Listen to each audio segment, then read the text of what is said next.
bahay. Gusto kong magkapamilya. Pero sabi ng puno, wala akong bahay. Pero pwede mong putulin ang aking mga sanga at gumawa ka ng iyong bahay. And so the boy cut off her branches and carried them away to build his house. And the tree was happy. But the boy stayed away for a long time, and when he came back, the tree was so happy she could hardly speak. "Come, boy," she whispered, "come and play." "I am too old and sad to play," said the boy. "I want a boat that will take me far away from here. Can you give me a boat?"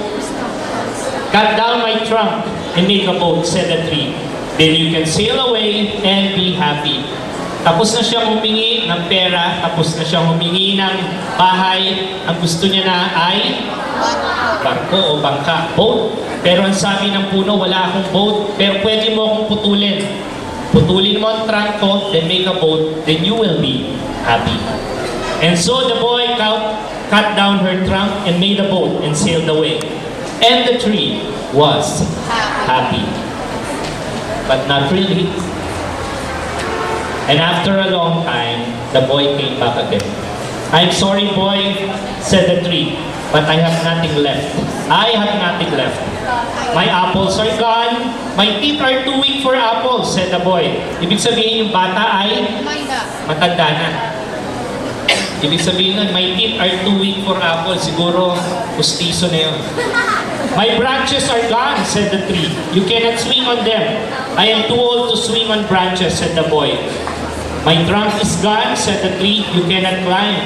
I am too tired to climb," said the boy. "I am sorry," said the tree.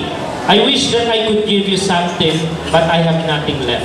I am just an old stump. I am sorry." Yung pong stump, S-T-U-M-P, yun yung natira sa puno. Yung pag pinutol mo, yung parang tira, yung may ugat pa, pwedeng upuan. "I don't need very much now," said the boy. "Just a quiet place to sit and rest. I am very tired." "Well," said the tree, straightening herself up as much as she could. "Well, an old stump is good for sitting and resting. Come, boy, sit down. Sit down and rest." And the boy did. And the tree was happy.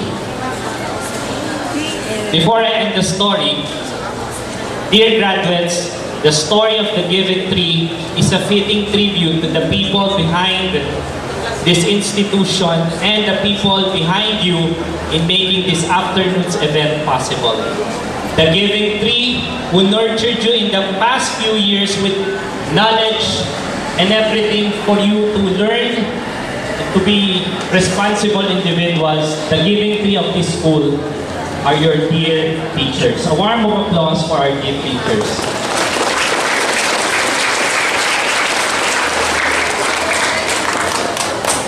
Alam niyo itong librong to ay binabasa ng aking anak some weeks back. At nung binabasa niya, pinasa ko rin. It's just a simple story, but then it struck me. It really hit me. Sabi ko, this story is not a simple story. This story is the story of our parents, the Giving Tree. The ultimate Giving Tree of our lives. They give their apples, they give their branches, they will give their trunk, and up to the last moment when they are just stumped for you to sit down and rest, they would give everything.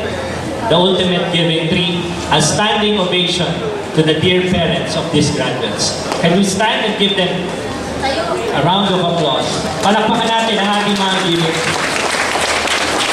I think they deserve a much stronger clap than that. Siguro mas malakas na palakpak.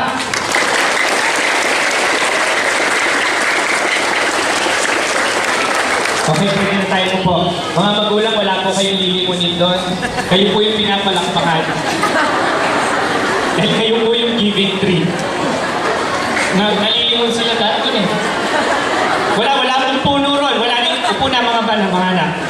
Wala pong puno talaga ron. Kayo po yung puno. May puno nga ba? And finally, dear graduates, there will come a time that you will be a tree of your own. Magiging puno din kayo. gaya ng mga guro at ng inyong mga magulang. And now the question remains, will you be just a tree? Or will you be a giving tree? The answer will come, not now, but hopefully it will remind us and inspire us as we go on in our lifetime. Congratulations sa inyong lahat, dear graduates.